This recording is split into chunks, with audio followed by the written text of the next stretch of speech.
Attorney General Jeff Sessions calling for an investigation into the Bundy case. That's after a judge declared a mistrial, saying that federal prosecutors withheld evidence that could have helped the defense. Now, you'll recall back in 2014, the Bundy cattle ranching family got into a heavily armed standoff with federal agents, and it began with a dispute over fees for federally owned land. So let's bring in our legal panel, defense attorney Doug Burns and former prosecutor Stephen Mulroy. Nice to see you both. Thank you. All right, Stephen. Thank you. Stephen, I want to start with you. You know, the authorities say that Cliven Bundy owes about $1 million in these fees.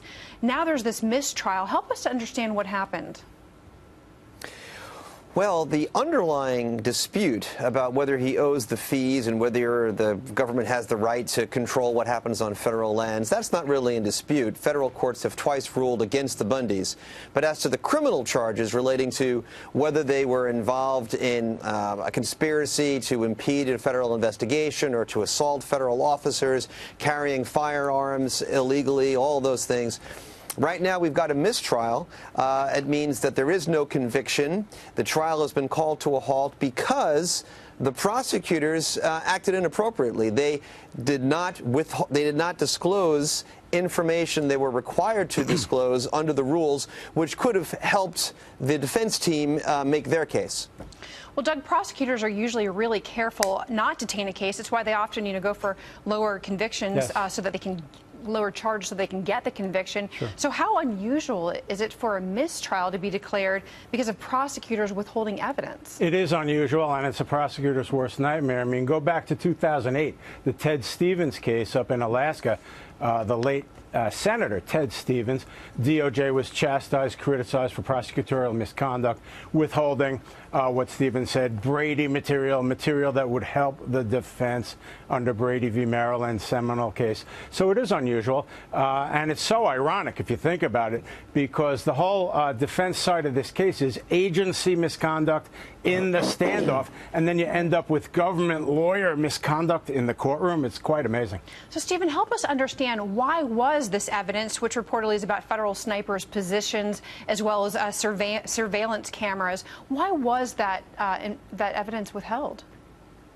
It's a good question, and I don't know if we really know the answer. I mean, clearly it was the kind of information that should have been turned over to the defense.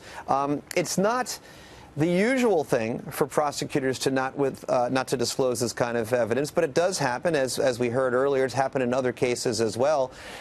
It was a risk, and it didn't pay off for the prosecutors. Obviously, they've been caught, and now it's going to be up to the judge in January to decide whether there'll even be a retrial in this case. Right, and you mentioned that because Judge Navarro has scheduled a January 8th hearing for arguments on whether the case should be dismissed with prejudice. So, Doug, explain what that would mean.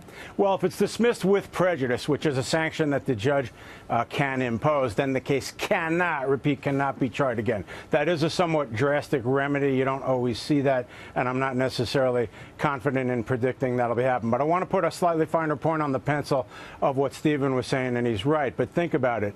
One scenario is that the agents did not turn over the material to the government lawyers, okay? You had Bureau of Land Management agents, National Park Service agents. Those agencies don't deal with federal prosecutors as often as DEA, FBI, for example. So if the agents didn't turn it over, I think that'll be different in front of the court, as opposed to the government lawyers got it and they didn't turn it over. The judge, however, has already ruled that it was willful, implying that the government did have it. But at the January 8th hearing, they're going to flesh that out a lot more. So, Stephen, do you think that Attorney General Sessions' investigation will help us better understand who it was that didn't turn over the evidence? And do you see this case going to a second trial, and should it? Right. Well, Attorney General Sessions getting other people involved may help get to the bottom of this. I don't really think having a discovery expert involved necessarily will help, because I think the people involved know what the discovery rules are about turning over evidence. But it might help to get somebody with a fresh perspective, not as close to the case, involved. As to whether there will be a retrial, I agree with Doug. It's an extraordinary remedy under situations like this for the court to bar a retrial. mistrial, but not outside of the line here, because as Doug said, the court did find that the misconduct here was willful. The Supreme Court has said that when there is bad faith, quote unquote, involved in prosecutorial misconduct, then it can be the case that the trial judge has discretion to say there will be no retrial, and that broad discretion by the trial court is usually given a lot of deference on appeal. Yeah, well, the Bundy trio, they have been in jail waiting for this, so we'll see what happens. Doug Burns, Stephen Laurie, nice to see you. My pleasure. Thank you. Thank you.